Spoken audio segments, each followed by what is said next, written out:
My daughter couldn't afford to fix her broken laptop. I secretly took it to get repaired as a surprise. When I went to collect it, the technician looked scared. "Ma'am, change your locks immediately and go to the police." He showed me the screen. My own daughter was planning to destroy me. Where are you watching from today? Drop your location in the comments below and hit that like and subscribe button. Let me tell you how I ended up staring at messages that would shatter everything I thought I knew about my family. It started 3 months ago when Uncle Vernon's life insurance check arrived for $1 million. Yes, you heard that right, 1 million. Not exactly lottery money, but enough to change everything for a widow like me who'd been counting pennies since my husband died 8 years ago. Ashley was 25 and living with me in our small house in Mansfield, Ohio. When I showed her the check, her eyes lit up like Christmas morning. "Mom, we're rich! We can move to Los Angeles, get that car you've always wanted, live your dreams," she squealed, actually jumping up and down in our tiny kitchen. But I'd learned something about money in my 52 years on this planet. "Honey, $1 million isn't that much money these days. Better to save it. Earn interest, so we never struggle again like we did after your father passed." Ashley's face fell faster than a lead balloon. She nodded and said she understood, but I could see something calculated in her expression, like she was working out a different plan entirely. The girl had champagne tastes on a beer budget. Always had. Though now I wonder if that disappointment was as genuine as it seemed. Around that same time, I started going to Murphy's coffee shop on Elm Street during my lunch breaks from the elementary school, where I worked as a nurse. That's where I met David Harrison. Tall, dark hair, with just the right amount of gray at the temples, wearing work boots and a flannel shirt that looked expensive but not flashy. "First time I've seen you here," he said one Tuesday, sliding into the booth across from me without asking. Normally, I'd have told him where to go, but something about his smile made me pause. "I could say the same about you," I replied, closing my book. "David Harrison," he said, extending his hand. "Local contractor. And you are?" "Claire Morrison, local school nurse who enjoys eating lunch in peace." He laughed, not the fake laugh men use when they're trying to impress you, but a real one. "Fair enough, but before I leave you to your peace, let me ask you something. What kind of books do you read?" I held up my paperback romance novel, expecting him to make some comment about trashy fiction. Instead, he nodded approvingly. "My grandmother read those. Said they reminded her that love could still surprise you, even when you thought you'd figured everything out." And just like that, David Harrison had said exactly the right thing. Over the next few weeks, our coffee shop meetings became regular. He told me about his contracting business, how he'd moved to Ohio from Pennsylvania to start fresh after his divorce. I told him about Ashley, about my job, about how quiet the house felt since my husband passed. What I didn't tell him was about the inheritance. Call it cautious, but I'd learned that money changes how people see you, and I wanted to know if David liked Claire the school nurse, not Claire the widow with a windfall. 3 months into what I was starting to think might actually be a relationship, Ashley's laptop started acting up. The screen would flicker, programs would freeze, and she'd bang on it like that would help. Her 25th birthday was coming up, and I thought getting it fixed would be a nice surprise. "I'll take care of it," I told her when she left for her waitressing job at Denny's that morning. "Consider it an early birthday present." I drove to TechMend on Market Street, the same place that had fixed my computer 2 years ago when I spilled coffee on the keyboard. Jimmy, the owner, was maybe 23, but knew computers like my generation knew rotary phones. "Should be ready tomorrow," he said, taking Ashley's laptop. "Probably just needs a cleanup, and maybe some new software." The next day, I went back to pick it up. Jimmy was standing behind the counter, looking like he'd seen a ghost. When he spotted me walking in, he immediately came around the counter and guided me to a corner where no one else could hear. "Mrs. Morrison," he said, his voice barely above a whisper, "I need to show you something, but you're not going to like it." My heart started hammering. "What's wrong? Is the computer broken?" "No, ma'am, the computer's fine. It's what I found on it that's the problem." He led me to a workstation in the back and opened Ashley's laptop. I was cleaning up her files when I found these messages. I almost deleted them thinking they were spam, but then I realized what they were. The screen showed Ashley's email, and there it was in black and white. Messages between my daughter and someone identified as D. Harrison, with subject lines like payment schedule, and target information. I grabbed the edge of the desk to steady myself as Jimmy scrolled through the emails. They went back 2 months, right around the time I'd first met David at the coffee shop. Payment upon completion, $50,000, read one message from Ashley. She trusts people too easily. Lonely widow, been alone for 8 years. Inheritance worth $1 million. She mentioned interest in moving to warmer climate. Another message from David. Confirmed coffee shop contact established. Target is receptive to attention. Will proceed with courtship phase. Need more details about her interests, daily routine, emotional vulnerabilities. Ashley had responded with a detailed analysis of my life that read like a FBI profile. She knew I got up at 5:30 every morning, that I missed my husband most on Sunday evenings when we used to watch old movies together, that I was self-conscious about my gray hair but too practical to spend money on coloring it. But it was the final message that made my knees buckle. Once she's emotionally invested, convince her to put inheritance money into fake investment scheme. Standard elderly financial exploitation. She'll never suspect family involvement. Jimmy's voice seemed to come from very far away. Mrs. Morrison, you need to sit down. Should I call someone? That's when I realized I was hyperventilating. My own daughter had hired the man I was falling in love with to seduce and rob me.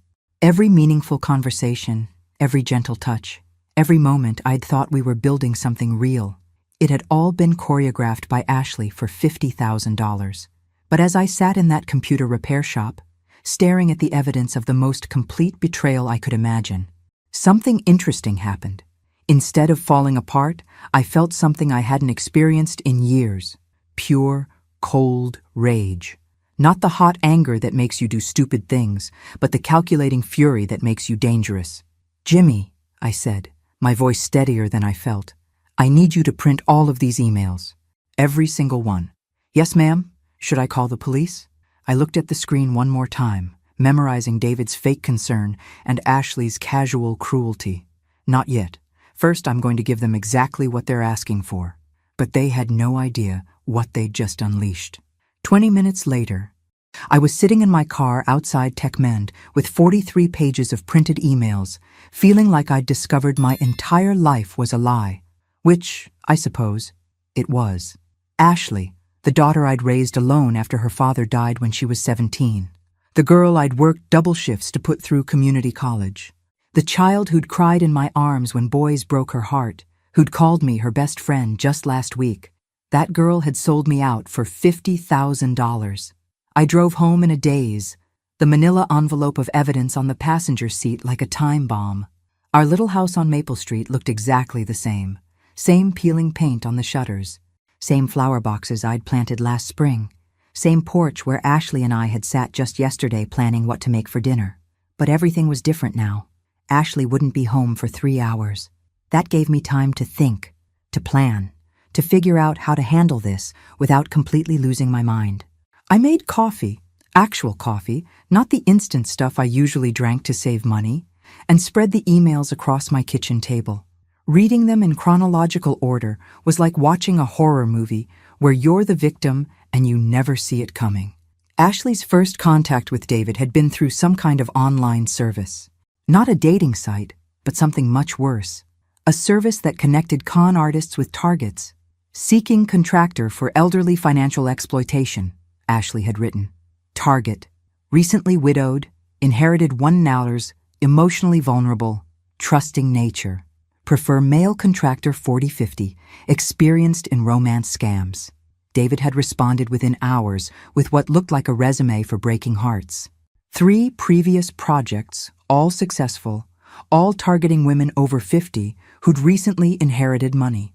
His specialty was the slow burn, establishing genuine emotional connection before transitioning to financial manipulation. But the detail that made my hands shake was Ashley's description of me. Mother extremely isolated since father's death, craves companionship, but suspicious of gold diggers. Suggest contractor pose as blue-collar worker, avoid appearing wealthy. She responds to protectiveness and genuine interest in her thoughts and opinions. Every conversation David and I had shared, every carefully chosen word, every moment I'd thought he was seeing the real me, Ashley had scripted it all. The kitchen timer went off, reminding me to take my blood pressure medication. Ironic, considering what this discovery was doing to my cardiovascular system. But as I swallowed the pill with a gulp of coffee, I realized something that surprised me. I wasn't broken. I was furious. For 8 years, I'd been Claire the grieving widow, Claire the struggling single mother, Claire who needed help. Well, those days were about to end. I picked up my phone and scrolled through my contacts until I found Marcus Webb, my husband's old business partner who'd become a lawyer after they sold their construction company. Marcus and I had stayed friendly over the years, mainly because he'd handled my husband's estate and always checked on me around the holidays. "Claire, good to hear from you. How are you holding up?" "Marcus, I need legal advice. How quickly can you meet me somewhere private?" His tone shifted immediately. "What's wrong? Are you in trouble?" "Not me, but someone's about to be." An hour later, I was sitting across from Marcus in a corner booth at Romano's, a restaurant 40 minutes outside of town where I was sure Ashley wouldn't spot us. Marcus listened without interrupting as I explained everything, occasionally asking clarifying questions, but mostly just taking notes in his careful lawyer handwriting. When I finished, he sat back and looked at me with something like admiration. "Claire, you know this is conspiracy to commit elder fraud, right? These emails are evidence of a federal crime." "I know, but I want to handle this my way first." "What do you mean?" I leaned forward, lowering my voice. "They think I'm a helpless old woman who'll hand over her money to the first man who pays attention to her. I want to show them exactly how wrong they are." Marcus's eyebrows went up. "That sounds like you're planning some kind of revenge." "Not revenge. Justice. There's a difference." He studied my face for a long moment. "What do you need from me?" "First, I need you to quietly set up a separate bank account and transfer most of the inheritance money there, something Ashley can't access or even know about. Second, I need you to document everything we discussed today in case this goes to court later. And third," I smiled, and for the first time in months, it felt genuine. "Third, I need you to help me give David and Ashley exactly what they're asking for." Marcus closed his notepad. "Claire, whatever you're planning, be careful. These people have already proven they'll betray family for money. There's no telling how far they might go if they feel cornered." "Marcus, they made one critical mistake." "What's that?" "They assumed I'd be easy to destroy because I've been grieving and struggling. But what they forgot is that I survived 8 years as a single mother. Worked my way through nursing school at 42 and kept our family together when my husband was dying of cancer. I'm not fragile. I'm just done being underestimated." As I drove home, I thought about David and Ashley, probably texting each other right now, planning their next move in what they thought was a foolproof scheme. They had no idea that their target had just become their worst nightmare. Tonight, when Ashley came home from work, I'd act exactly like the trusting mother she'd been manipulating. Tomorrow, I'd continue my coffee dates with David, playing the role of the lonely widow falling for his carefully crafted charm. But while they thought they were playing me, I'd be orchestrating the most satisfying downfall imaginable. After all, they'd taught me something valuable in those emails. Sometimes the best revenge isn't getting even. It's being smarter than the people who think they're smarter than you. And I was about to prove just how smart a supposedly helpless 52-year-old school nurse could be. "Mine." Ashley bounced through the front door at 6:45, still wearing her Denny's uniform and smelling like coffee and pancake syrup. "Mom, how was your day?" she called out, dropping her purse on the kitchen counter exactly like she had every day for the past 3 months. Except now I knew she was checking to see if I'd discovered anything, looking for signs that her perfect plan might be falling apart. "Fine, honey. Oh, I picked up your laptop today. It's on your dresser." I kept my voice light, casual, like I was discussing the weather instead of covering up the fact that I'd just discovered my daughter's plan to destroy my life. Ashley's face lit up with what I used to think was genuine gratitude. Now I recognized it as relief that her communication channel with David was restored. "You're the best, Mom. I've got so much schoolwork to catch up on." Schoolwork. That was rich. According to the emails, Ashley had dropped out of community college 8 months ago and had been lying about it ever since. Another detail I'd missed while trying to be the supportive mother. "How was work?" I asked, setting 2 plates on the table for the dinner I'd already prepared. "Busy. Tips were good, though." She sat down and immediately started talking about difficult customers and kitchen drama, the same routine we'd fallen into months ago. But now I could see it for what it was. A performance designed to maintain the fiction that she was just a struggling young woman trying to make her way in the world. Every detail was calculated. The complaints about money to reinforce why she'd need financial help. The stories about difficult bosses to generate my sympathy. Even the way she'd started asking about my day, showing interest in my life, had been part of gathering intelligence for David. My phone buzzed with a text message. David, right on schedule. Had a great time at coffee today. Would you like to have dinner Friday? I know a quiet place in Ashland. I showed Ashley the message, watching her face carefully. What do you think? Is it too soon to have dinner with him? Ashley's eyes flickered with what I now recognized as calculation. Mom, you deserve to be happy. David seems really nice, and you've been alone for so long. I think you should go. Nice. The man who was planning to steal my inheritance was nice. You don't think I'm being foolish? Dating at my age? Mom, you're only 52. Lots of people find love later in life. Besides, she paused, and I could practically see her deciding how much enthusiasm to show. You've been different since you started talking to him, happier. That part was actually true. I had been happier because I'd thought someone might actually care about me for who I was rather than what I could provide. The irony would have been funny if it wasn't so devastating. After dinner, Ashley disappeared to her room with her laptop, probably reporting to David about my reaction to his dinner invitation. I cleaned the kitchen slowly, thinking about how many conversations we'd had standing in this exact spot where she'd been gathering information to help him manipulate me.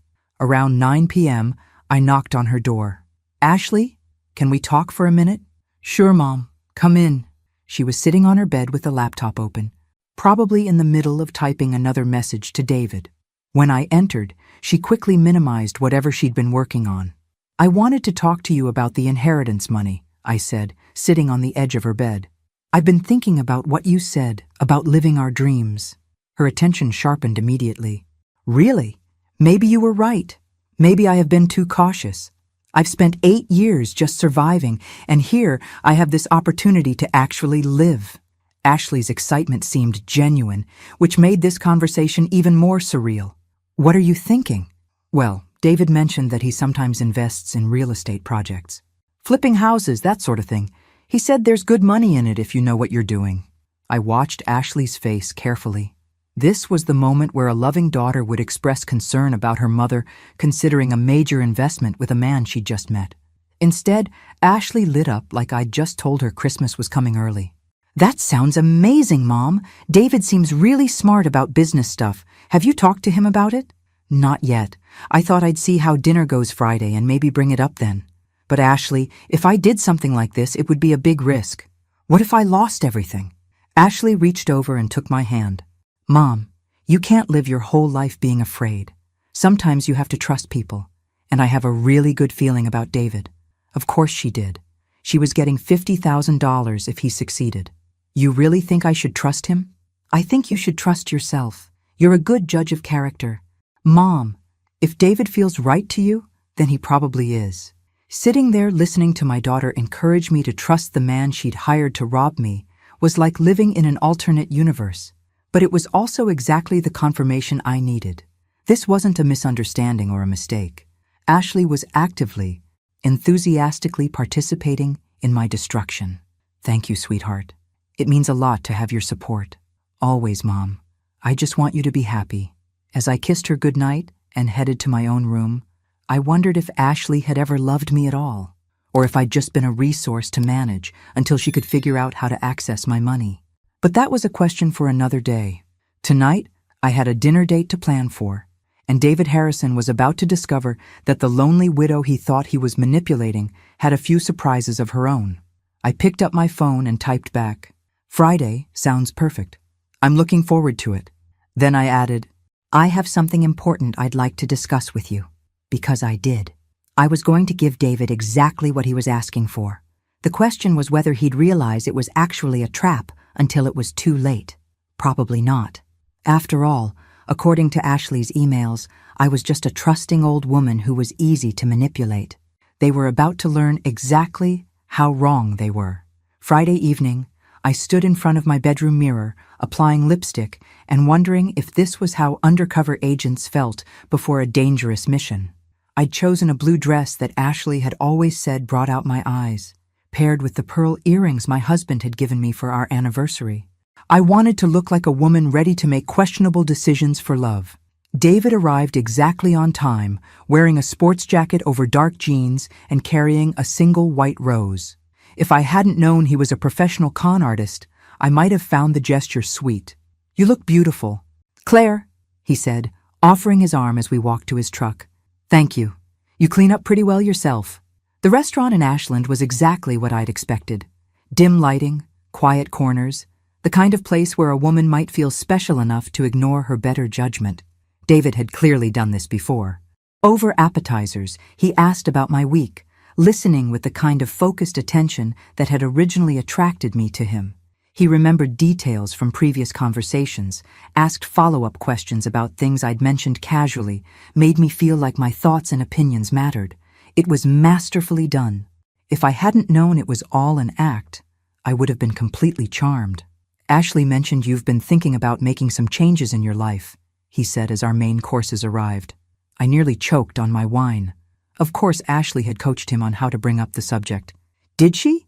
What kind of changes?" "She said you might be ready to take some risks. Try new things." "That's admirable, Claire. A lot of people get stuck in routines as they get older." "Well, I have been thinking about that inheritance money from my uncle. Maybe Ashley's right that I've been too conservative with it." David's eyes sharpened slightly, though his expression remained casually interested.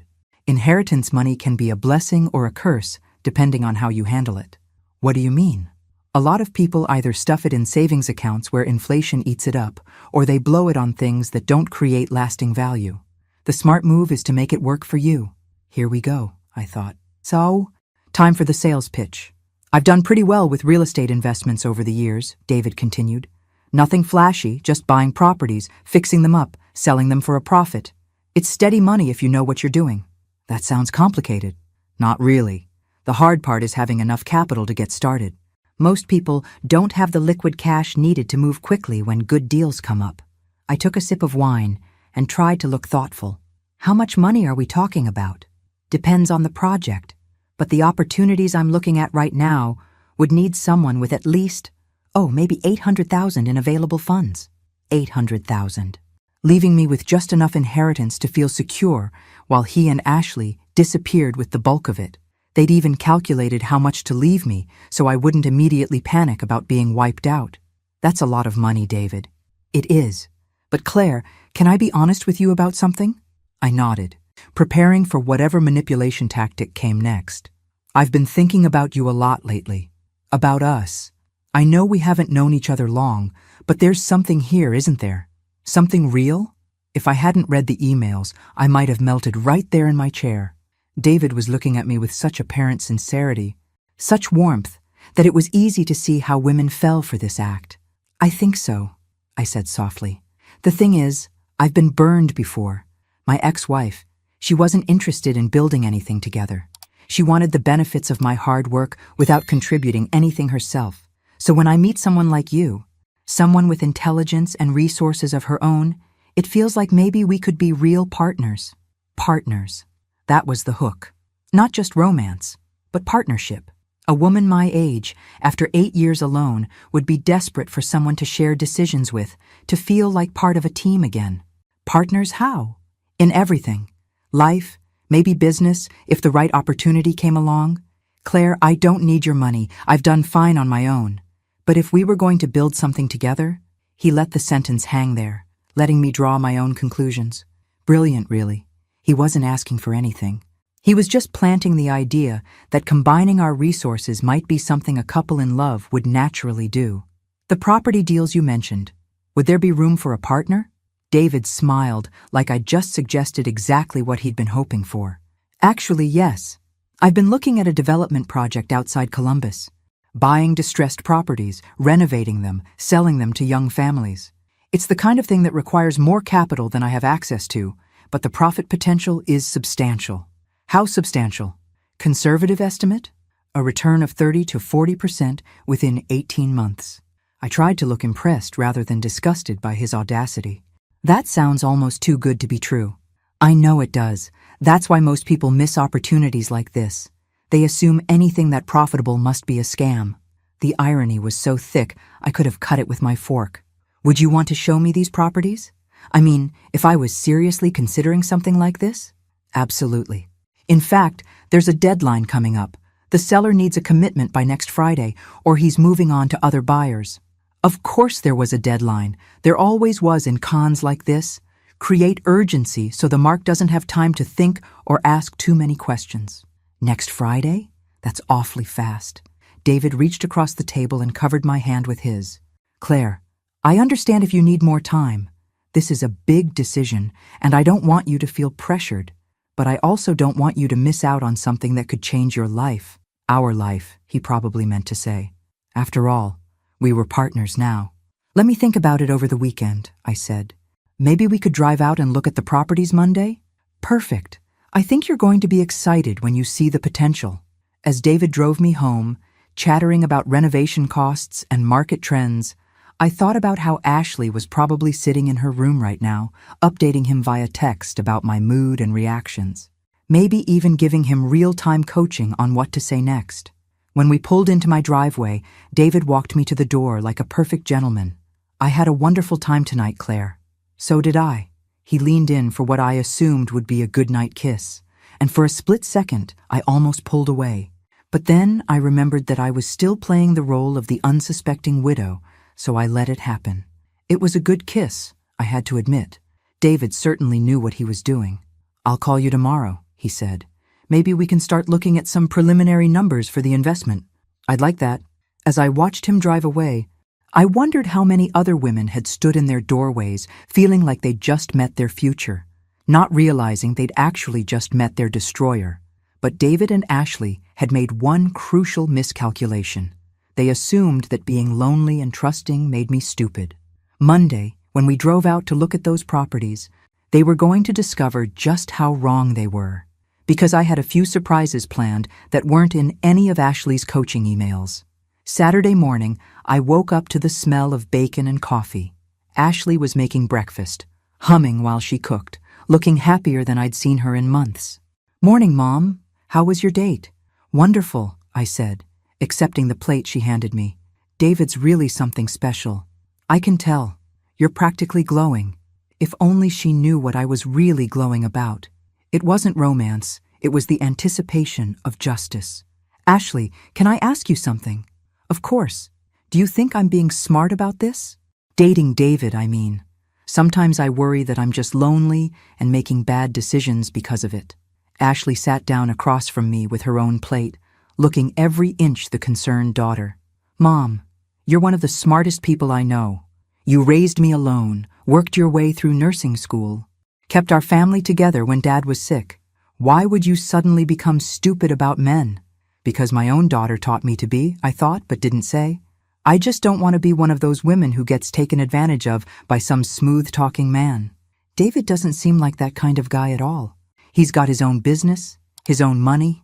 What would he want from you except companionship? The question hung in the air between us. Ashley asked it with such apparent innocence that for a moment I wondered if I'd imagined the whole thing. Maybe there was some explanation for those emails that didn't involve my daughter selling me out.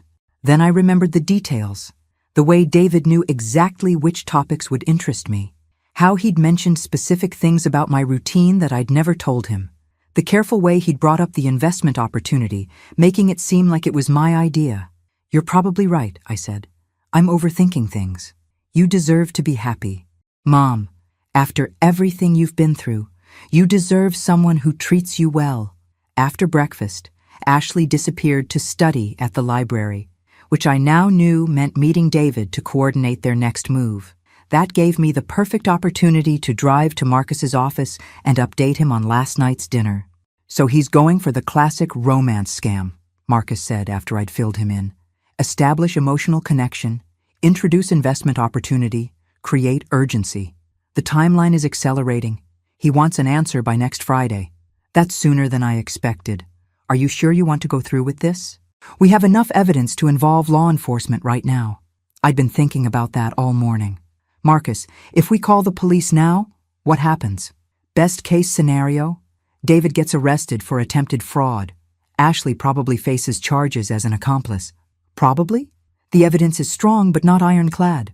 A good lawyer might argue that the emails were taken out of context, that there was no actual fraud since no money changed hands. And David? He's clearly a professional. His lawyer would claim it was all a misunderstanding, that he genuinely cared about you, and the investment opportunity was legitimate. I thought about that for a moment. So they might walk away with nothing more than legal fees and embarrassment. It's possible. The justice system doesn't always deliver justice, Claire. Then we stick with the plan. But I want you to make some changes to the setup. For the next hour, Marcus and I refined the details of what we were calling Operation Turnabout. By the time I left his office, I felt like a general preparing for battle rather than a victim preparing to be scammed. Monday morning came gray and drizzly, perfect weather for looking at distressed properties. David picked me up at 10 a.m. sharp, wearing work clothes and carrying a clipboard like he was conducting legitimate business. "Ready to see your future?" he asked, kissing my cheek as I got into his truck. "I'm nervous," I said, which was actually true. Not about the fake investment, but about pulling off my own performance. That's normal. Big decisions should make you nervous. It means you're taking them seriously. The first property was a 2-story house in a neighborhood that had seen better days. David walked me through it like a professional contractor, pointing out structural issues that would need to be addressed, discussing renovation costs and timeline. It was impressive, actually. If he wasn't a con artist, he'd probably make a decent contractor. "The seller is asking $200,000, he said, as we stood in what used to be the living room. "I figure we'd need another $100,000 in renovations, maybe $150 if we really want to maximize the profit. And we could sell it for how much? Comparable houses in this neighborhood, after renovation, are going for $450,000 to $500,000. So we're looking at a profit of around $200,000 on this property alone. That's incredible. And this is just one of 6 properties in the package deal. 6 properties. The numbers were getting bigger, which meant the hook was getting deeper. We spent 3 hours looking at houses, crunching numbers, discussing renovation timelines. David knew his business. I'd give him that. If any of it had been real, it might have been a solid investment. But the tell was in the details he couldn't fake. When I asked about permits and inspections, he was vague. When I inquired about title searches and legal documentation, he deflected to discussions about profit potential. When I mentioned wanting to have the properties appraised independently, he explained why that would be unnecessary given the seller's timeline. Classic con artist behavior. Rush the mark past the practical details and focus on the emotional appeal of the opportunity. By the time we finished the tour, David was clearly confident that he had me hooked. We stopped for lunch at a diner outside town, and he pulled out a folder of documents that looked impressively official. "I've prepared a preliminary partnership agreement," he said, sliding papers across the table. "Nothing binding, just outlining how we'd structure the investment and profit sharing." I scanned the documents, noting how they were designed to look legitimate while being completely meaningless. Lots of legal-sounding language that actually committed David to nothing while giving him access to my money. This looks complicated. It always does at first, but it's really just protecting both of us. Your investment is secured by the properties themselves, so there's no risk of losing your money. Except for the part where the properties didn't exist, and my money would disappear into accounts I'd never be able to trace. "David, can I ask you something?" "Anything." "Why me? I mean, you could probably find investors with a lot more money than I have." For just a second, his mask slipped. I saw him calculating how to answer, probably trying to remember what Ashley had told him about my insecurities. "Claire, this isn't just about the money. Yes, your inheritance gives us the capital we need to make this work. But I want to build something with you. Not just a business partnership, but a life partnership. I've been alone for 3 years since my divorce, and I never thought I'd find someone I could trust with both my heart and my future." It was a beautiful speech, probably the same one he'd given to his previous 3 victims. "I want to do this," I said, meeting his eyes directly. "I want to be partners with you." David's smile was radiant. "Really? Really? When do we start?" "I'll call the seller tonight. Tell him we're ready to move forward. You'll need to have the funds available by Friday for the closing." $800,000? That's right. I know it's a lot of money, but Claire, This is going to change everything for us. As we drove back to my house, David chattering excitedly about our future together, I thought about how Ashley was probably bouncing off the walls right now, counting her $50,000 payday. They both thought they'd won. But what they didn't know was that while they'd been teaching me about deception and betrayal, I'd been learning some lessons of my own, and their education was about to begin in the most unpleasant way possible. Friday couldn't come soon enough. Tuesday morning, I called the bank and asked to speak with Janet Morrison, the investment advisor I'd been working with since I received the inheritance. Janet was maybe 35, whip-smart, and had never once treated me like a confused old lady who needed her financial decisions made for her. "Mrs. Morrison," she said when I arrived for our appointment, "I have to say, this request is highly unusual. I know it is, but I need you to trust me on this. You want to withdraw $800,000 in cashier's checks, but you won't tell me what the investment is? Janet, have I ever made a poor financial decision in the 8 months we've been working together? No, you haven't. You've been extremely conservative, actually, almost too conservative. Then please trust that I know what I'm doing now." Janet studied my face across her desk. "Mrs. Morrison, I have to ask, is someone pressuring you to make this investment? Elderly financial exploitation is more common than people realize." If only she knew how right she was. "No one is pressuring me. This is my decision, and I've thought it through carefully." After another 10 minutes of questioning, Janet reluctantly agreed to prepare the cashier's checks. "But I'm noting in your file that I advised against this transaction." "That's fine." Wednesday afternoon, Ashley came home from her fictitious library study session looking like she'd won the lottery. "How was studying?" I asked, setting dinner on the table. "Productive," she said, practically vibrating with excitement. "Mom, I've been thinking about what you said about David's investment opportunity. I really think you should go for it." "You do?" "I've been doing some research on real estate investments, and the numbers he showed you sound really solid." "Research." "Right. More like celebrating with David about how perfectly their plan was working." "I'm glad you think so, because I've decided to do it." Ashley's face lit up like 4th of July fireworks. "Really? That's amazing. The closing is Friday afternoon. David says after that, we'll be official business partners." "Mom, I'm so proud of you for taking this chance. You deserve something good in your life." Thursday evening, David took me to dinner again, this time at an even nicer restaurant. He was clearly feeling confident about the next day's transaction. "Are you nervous?" he asked, reaching across the table to squeeze my hand. "A little. It's a lot of money." "I know it is. But Claire, by this time next year, you're going to be so glad you took this leap. What happens after tomorrow? I mean, once the money is transferred? We get to work. I'll handle the day-to-day operations, dealing with contractors, overseeing renovations, managing the business side. You'll be a silent partner, collecting your share of the profits." Silent partner. In other words, I'd hand over my money and then have no say in how it was used. "And us? Our relationship?" David's smile was warm and apparently sincere. "Claire, tomorrow isn't just about business.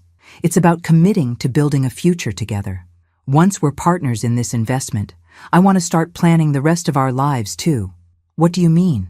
"I mean, maybe it's time we started talking about moving in together, combining our lives completely." The audacity was breathtaking.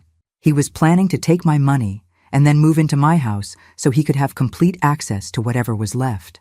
"That sounds wonderful," I said, playing my part. "I'd like that very much." Friday morning dawned bright and clear, like the universe was highlighting the irony of what was about to happen. Ashley made pancakes for breakfast, chattering about how exciting it was that I was taking such a big step. "When will you know if the investment went through?" she asked. "David said we'd know by tonight. The paperwork takes most of the day. And then you'll be business partners, among other things." Ashley hugged me before leaving for her fake job. "I love you, Mom. I'm so happy for you." I hugged her back, wondering if this would be the last time she'd voluntarily touch me. David arrived at 2 p.m. sharp to pick me up for the closing. I had the cashier's checks in my purse, along with a few other documents he didn't know about.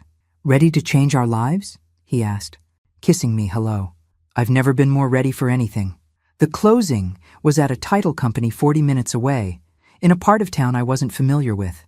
As we drove, David chatted about renovation schedules and profit projections, clearly savoring his approaching victory. The building looked professional enough from the outside, but when we walked into the office, I noticed details that David probably hoped I'd miss. The furniture was generic rental stuff. The woman behind the desk looked nervous. The paperwork was staged on the conference table like props in a play. But I played my part perfectly, asking exactly the kinds of questions a trusting investor would ask while studiously avoiding the ones that would expose the fraud. "Everything looks in order," the fake title agent said after we'd spent an hour reviewing meaningless documents. "All we need is the investment funds." I opened my purse and pulled out the cashier's checks, setting them on the table. David's eyes locked onto them like a predator watching prey. $800,000, I said. "Our future together." "Mrs. Morrison," the woman said, "I just need you to sign here indicating that you're transferring these funds voluntarily." I picked up the pen, paused for a moment as if having second thoughts, then signed my name with a flourish. David was practically glowing with triumph. "Claire, you won't regret this." "Oh, I'm sure I won't." The woman gathered up the checks and the signed paperwork. "We'll process everything this afternoon. You should receive confirmation that the funds have been transferred by 6 p.m. As we walked back to David's truck, he was more animated than I'd ever seen him. "I can't believe we actually did it. We're really partners now." "Yes, we are." "David, can I ask you something? When did you first know you wanted to ask me to invest?" He considered the question, probably trying to remember what story he was supposed to tell. "I think it was during our second coffee date. You mentioned being concerned about your financial future, and I realized I might be able to help." "Interesting." According to Ashley's emails, he'd been planning the investment pitch since before our first meeting. "I want to celebrate tonight," I said. "Maybe you could come over for dinner. I'll cook." "I'd love that. Around 7? "Perfect. And David, invite Ashley to join us. I want the three of us to celebrate together." David's smile flickered for just a second. "Ashley? My daughter. The woman whose advice convinced me to trust you." I was looking forward to that dinner more than David could possibly imagine, because it was going to be the last meal they ever shared as co-conspirators. At 6:47 p.m., my phone rang. David's name lit up the screen, and I could practically hear the excitement in his voice before I even answered.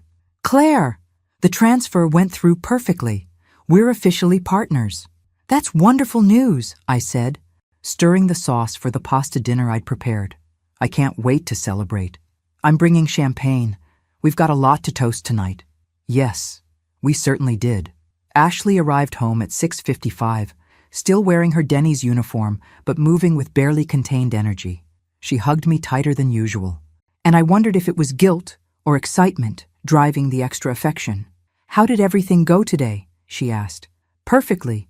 David will be here in a few minutes to celebrate." "This is so exciting, Mom. You're going to be rich." If only she knew how right she was. David arrived exactly at 7, carrying a bottle of expensive champagne and wearing a suit instead of his usual casual clothes. He looked like a man who'd just pulled off the crime of the century, which I supposed he thought he had. "Ashley," he said, when he saw my daughter, embracing her like an old friend. "Your mom told me you encouraged her to take this investment opportunity." "That's quite a daughter you have there, Claire." Ashley beamed at the praise. "I just want Mom to be happy." We sat down to dinner like any normal family celebrating good news. David opened the champagne and proposed a toast. "To new partnerships," he said, raising his glass. "And to the courage to take chances on the future." "To trust," I added, clinking my glass against his. "And to getting exactly what you deserve." Throughout dinner, David regaled us with stories about his previous real estate successes, probably none of them true. Ashley hung on his every word, asking intelligent questions and making supportive comments. They played their parts beautifully. If I hadn't known better, I might have thought David actually cared about me, and Ashley was genuinely happy for my good fortune. Around 8:30, as I was serving dessert, my phone rang. Marcus's name appeared on the screen. "Excuse me," I said, stepping into the kitchen to answer. "Marcus, is everything ready?" "Everything's in place." "Are you sure about the timing?" "Perfect timing. Give me 2 minutes." I returned to the dining room, where David and Ashley were chatting quietly. They looked up expectantly when I rejoined them. "That was my lawyer," I said. He had some news about the investment. David's face changed instantly. Your lawyer? Why would your lawyer be calling about our investment? Because I asked him to look into it. David, I hope you don't mind, but before I committed $800,000, I wanted some legal advice. The color drained from David's face. Ashley looked confused, glancing between us like she was missing something important. What kind of legal advice? David asked carefully. Well, Marcus ran background checks on the title company, verified the property ownership records, that sort of thing. Standard due diligence for any major investment. David was gripping his champagne glass so tightly I thought it might shatter. And what did he find? Some very interesting information. For instance, did you know that the title company we went to today doesn't actually exist? The business license is fake, the office is rented under an assumed name, and the woman who processed our paperwork isn't a licensed title agent. Ashley's face went pale. Mom, what are you talking about? I'm talking about the fact that your boyfriend here just stole $800,000 from me. David stood up abruptly, nearly knocking over his chair. Claire, I think there's been some misunderstanding. Let me make some calls, figure out what went wrong. Sit down. David. Something in my voice must have warned him because he slowly sank back into his chair. There's no misunderstanding. You see, I've known about your little scheme for almost a week now. Ashley found her voice. Mom, what scheme? I don't understand what's happening. I walked to the kitchen counter and returned with the manila envelope I'd picked up from TechMen 6 days ago. Maybe these will help clarify things. I dumped the 43 pages of printed emails onto the dining room table. Ashley's face went white as she recognized her own words staring back at her. You know, Ashley, I always wondered how David knew so much about me, how he seemed to understand exactly what I needed to hear, how he knew which emotional buttons to push. It's amazing what a daughter can teach a con artist about her own mother. David was staring at the emails like they were evidence at his own murder trial, which, in a way, they were. Payment upon completion, $50,000, I read aloud from one of Ashley's messages. Target is receptive to attention. We'll proceed with courtship phase. Ashley's mouth opened and closed, like a fish gasping for air. Mom, I can explain. Can you? Can you explain why you sold me out for $50,000? Can you explain why you helped a stranger plan to destroy my life? It wasn't supposed to hurt you, Ashley whispered. David said the investment was real, that you'd make money. David said a lot of things, most of them lies. David finally found his voice. Claire, let's all just calm down and discuss this rationally. Oh, we're going to discuss it. But first, let me tell you what really happened to your $800,000. I pulled out my phone and showed them a bank statement. You see, the cashier's checks I gave you today were real. $800,000 was actually transferred, but not to your fake investment account. David leaned forward, studying the screen. Where did it go? To the Ohio Attorney General's office, specifically to their Elder Fraud Task Force. Along with copies of all these emails, recordings of our conversations, and video evidence of today's fraudulent closing. The silence in the room was deafening. You recorded our conversations? David asked. I recorded everything. Every date, every phone call, every loving word you said while planning to rob me. And Ashley, I have 6 days of audio from this house, including some very interesting phone calls you made to David when you thought I was at work. Ashley started crying. Not the pretty tears she used for manipulation, but ugly, desperate sobs. Mom, please, I'm sorry. I made a mistake. A mistake? Ashley, you conspired to commit elder fraud against your own mother. That's not a mistake. That's a crime. David stood up again, this time with purpose. I'm leaving.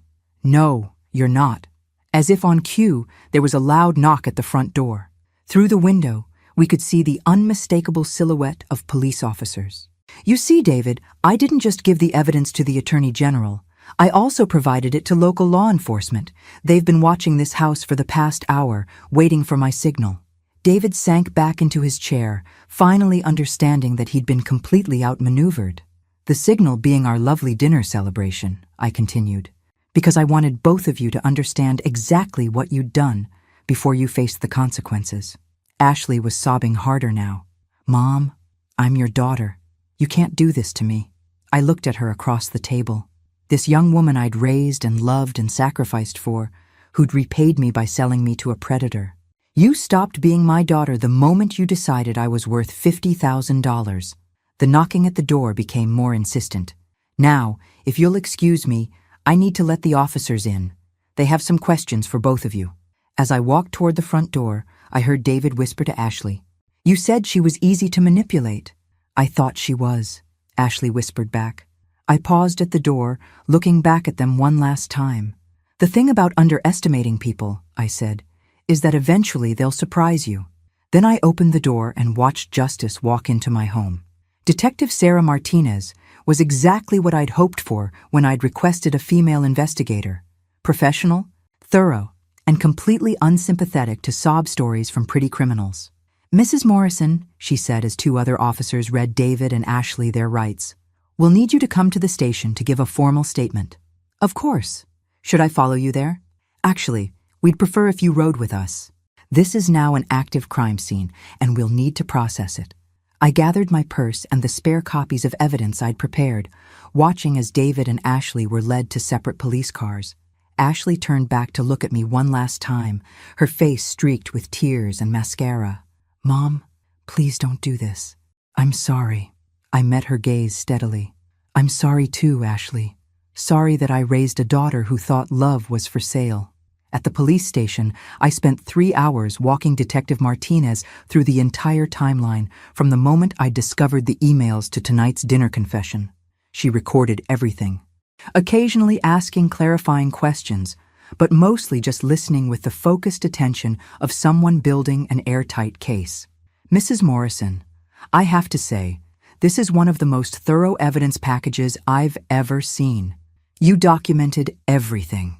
I had a good teacher. My husband always said that if something was worth doing, it was worth doing right. The recordings you made are particularly damaging. In Ohio, you only need one-party consent for audio recordings, so everything you captured is admissible. What happens now? David Harrison is looking at multiple felony charges: conspiracy to commit elder fraud, wire fraud, identity theft. With his apparent history of similar crimes, he's probably facing 8 to 10 years. And Ashley?" Detective Martinez's expression softened slightly. "Your daughter is looking at conspiracy charges as well. As a first-time offender, she might get off with probation and restitution. But that depends on the prosecutor and the judge." I thought about that for a moment. "Detective, I want to make something clear. I'm not looking for revenge against Ashley. I'm looking for justice. If she can genuinely acknowledge what she did and make amends, I'm open to discussing alternatives to prosecution." "That's very generous of you, considering what she put you through. She's still my daughter, but I won't be manipulated by guilt or family obligation anymore. If she wants forgiveness, she'll have to earn it." It was nearly midnight when Marcus picked me up from the police station. We drove through the quiet streets of Mansfield in comfortable silence for a few minutes before he spoke. "How do you feel?" "Tired, sad, but also," I paused, searching for the right word, "powerful. For the first time in years, I feel like I have control over my own life." "You handled this brilliantly, Claire. The way you turned their own plan against them was inspired. I had advantages they didn't count on. They assumed I was isolated, that I didn't have resources or people who cared about me. They were wrong on both counts." Marcus pulled into my driveway, and I looked at my house with new eyes. 3 hours ago, it had been the scene of the most elaborate betrayal I could imagine. Now it was just home again. "What's next?" Marcus asked. "First, I need to change all my locks and security codes. Then I need to figure out how to rebuild my life without Ashley in it. That's going to be the hardest part." I thought about that as I walked up to my front door. The house felt different with Ashley gone. Quieter, but also somehow cleaner. As if removing her presence had eliminated a toxin I hadn't even realized was there. In the kitchen, I cleared away the dinner dishes from our last meal together, probably forever. The champagne David had brought was still sitting on the counter, half full. I poured it down the drain and put the bottle in the recycling bin. Then I walked through the house, looking at family photos that would need to be removed, Ashley's belongings that would need to be packed up, the traces of a relationship that had apparently never been real. My phone rang at 7 a.m. the next morning. Detective Martinez with an update. "Mrs. Morrison, I wanted to let you know that David Harrison has requested to speak with his attorney about a plea deal. He's apparently very interested in avoiding trial. What kind of plea deal? Full confession, restitution of all stolen funds, and information about his previous victims in exchange for a reduced sentence. Previous victims? We ran his fingerprints and discovered that David Harrison isn't his real name. He's actually Michael Chen, wanted in 3 other states for similar schemes.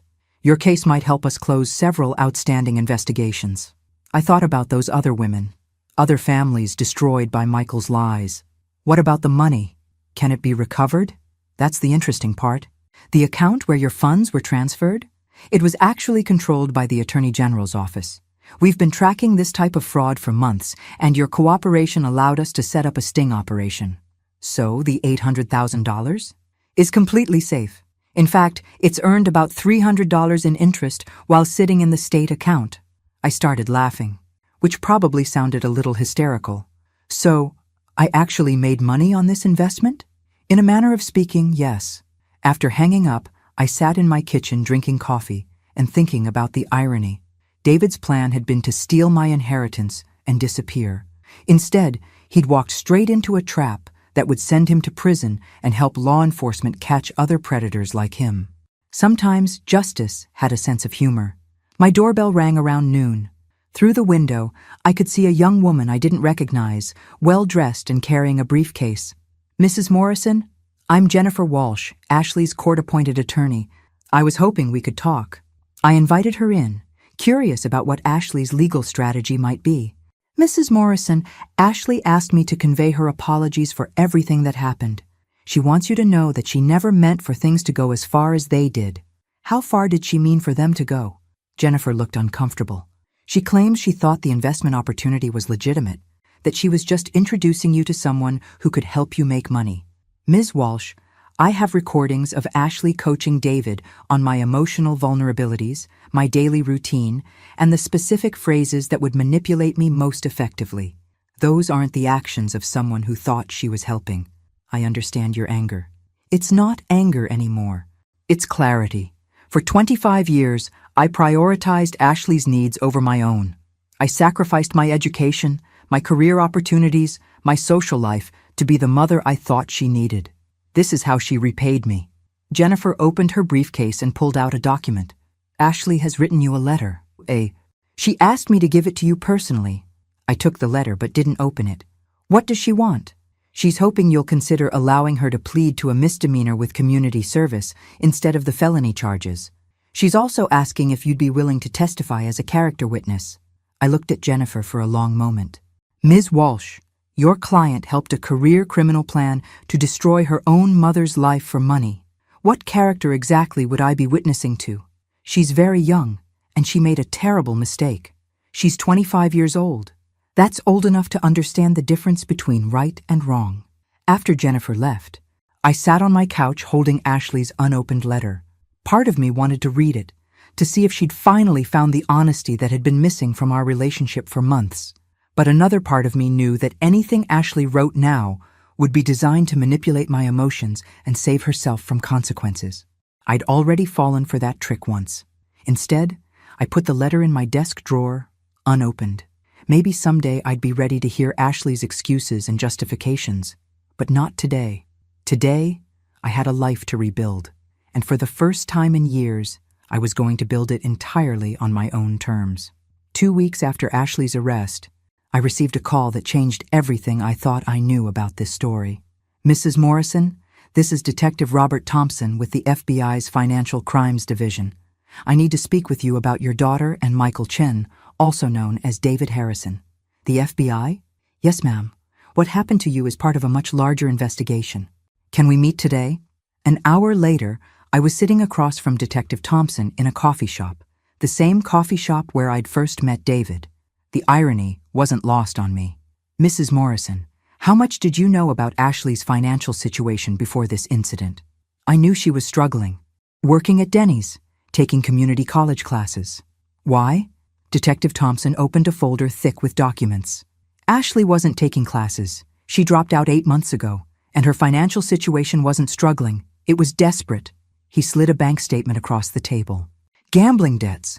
$67,000 owed to some very dangerous people. I stared at the numbers, trying to process what I was seeing. Gambling debts. Online poker, sports betting, casino debts in 3 different states. Ashley was in serious trouble, the kind that gets people hurt if they don't pay up quickly. But she never said anything about gambling, because she was in over her head and terrified. Mrs. Morrison, Ashley didn't contact Michael Chen to steal your inheritance for spending money. She contacted him because she was afraid for her life. The coffee shop suddenly felt too small, too crowded. That doesn't excuse what she did. No, it doesn't. But it explains it, and it changes the legal situation considerably. Detective Thompson pulled out another document. Michael Chen isn't just a romance scammer. He runs a sophisticated criminal organization that preys on desperate people, forcing them to target their own families. Ashley wasn't his partner. She was his victim, too. I thought back to all those conversations Ashley and I had shared, the way she'd encouraged me to trust David, the enthusiasm she'd shown for the investment opportunity. Had any of it been real, or had she been acting under threat? How does this work? This criminal organization? Chen identifies people in desperate financial situations, usually through online gambling sites or loan companies. He offers to help them solve their money problems in exchange for access to wealthy family members. If they refuse or try to back out, he threatens violence. Detective Thompson showed me photographs of bruises on a young woman's arms and face. This is Chen's previous partner, in Michigan. When she tried to back out of targeting her grandmother, Chen's associates made sure she understood the consequences of non-cooperation. My hands were shaking as I set down my coffee cup. Are you saying Ashley was being threatened?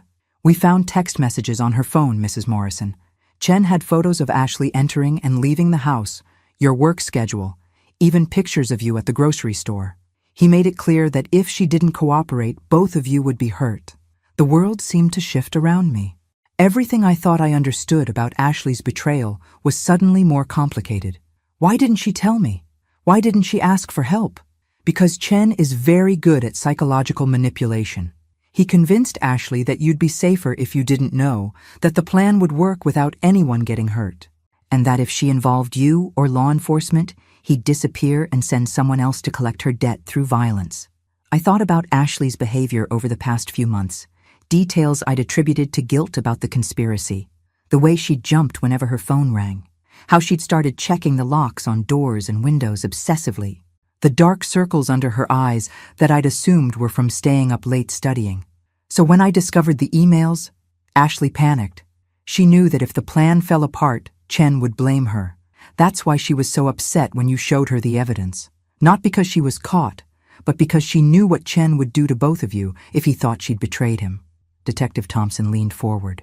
Mrs. Morrison, your decision to involve law enforcement and set up that sting operation probably saved both your lives.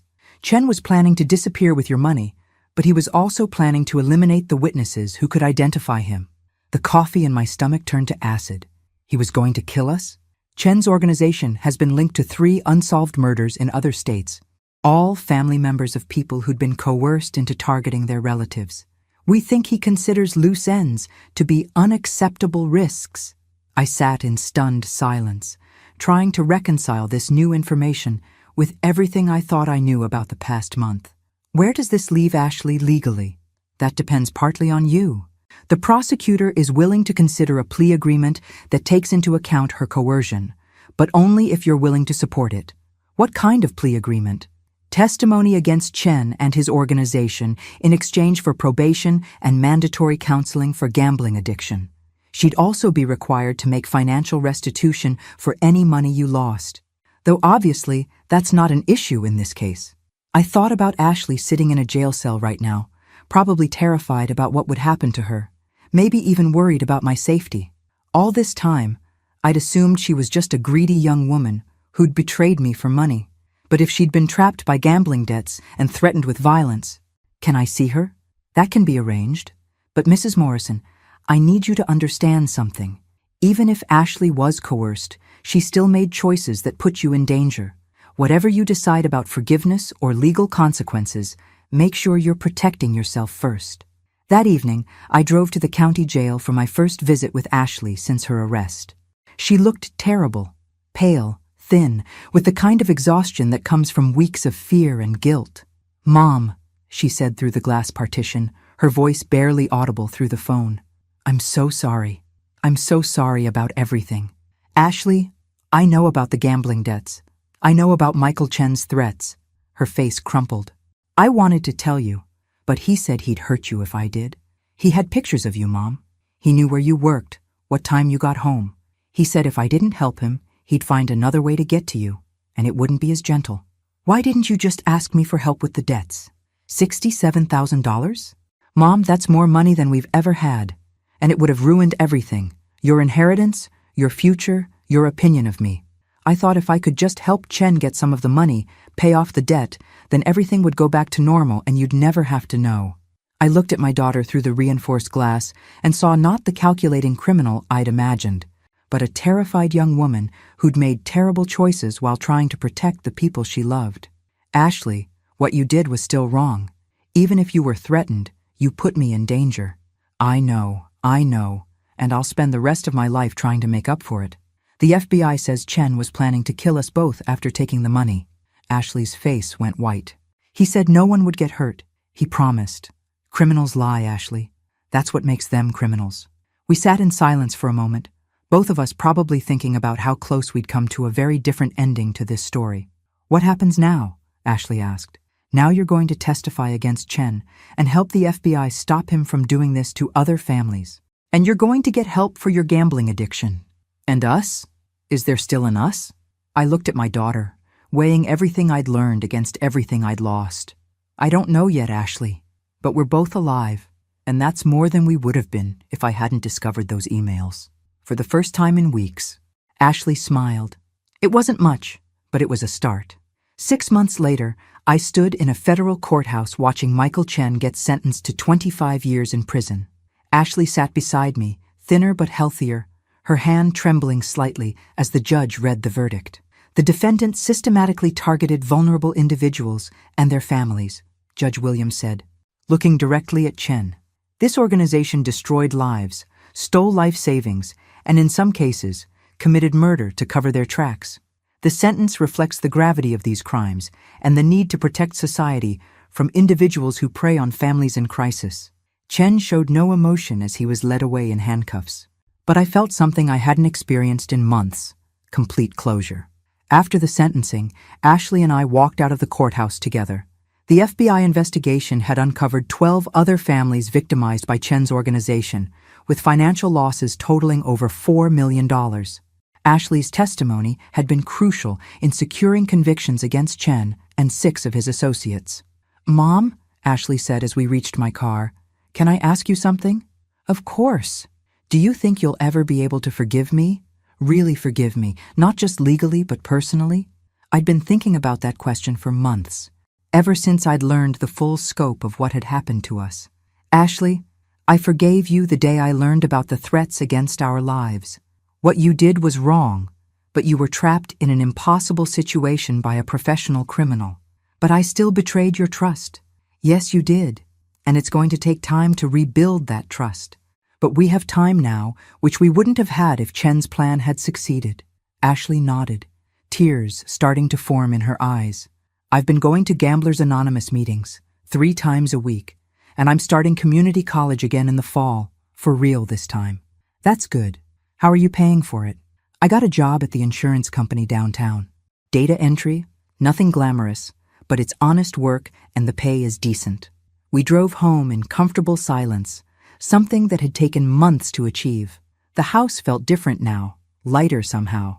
I'd redecorated Ashley's room and converted half of it into a home office where I'd started doing freelance medical consulting work. Having a purpose beyond survival had been crucial to my healing process. "Mom, can I tell you something else?" "Always. When I was planning to help Chen steal from you, I told myself it was just money, that you'd still have enough to be comfortable, and I'd pay you back somehow, and eventually it would all work out. But sitting in that jail cell, I realized something." "What's that?" "It was never about the money. It was about violating your trust and treating you like you were just a resource instead of my mother. That's what I'm really sorry for." I pulled into our driveway and turned off the engine. "Ashley, your father died when you were 17. From that day until this one, every major decision I've made has been about protecting and providing for you. Sometimes I wonder if I protected you so much that you never learned to handle real problems on your own. You think this is your fault? I think we both made mistakes. You made terrible choices when you were in trouble, but I enabled those choices by never teaching you that actions have consequences. So where does that leave us? I looked at our house, the home I'd nearly lost due to my daughter's desperation and a criminal's manipulation. It leaves us with a chance to build a relationship based on honesty instead of dependency. You're 25 years old, Ashley. It's time for both of us to learn who you are when you're not relying on me to solve your problems.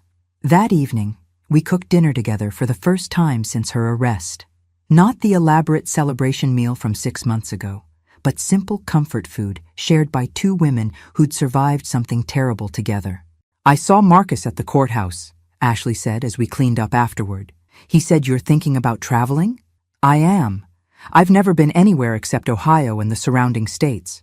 I thought maybe I'd take that inheritance money and actually see some of the world. Where would you go? Ireland first. Your father always wanted to see Ireland. Then maybe Italy, England, Scotland. All the places we talked about visiting but never could afford. Ashley smiled. That sounds amazing. How long would you be gone? Maybe 6 months. Long enough to figure out who I am when I'm not defined by other people's needs.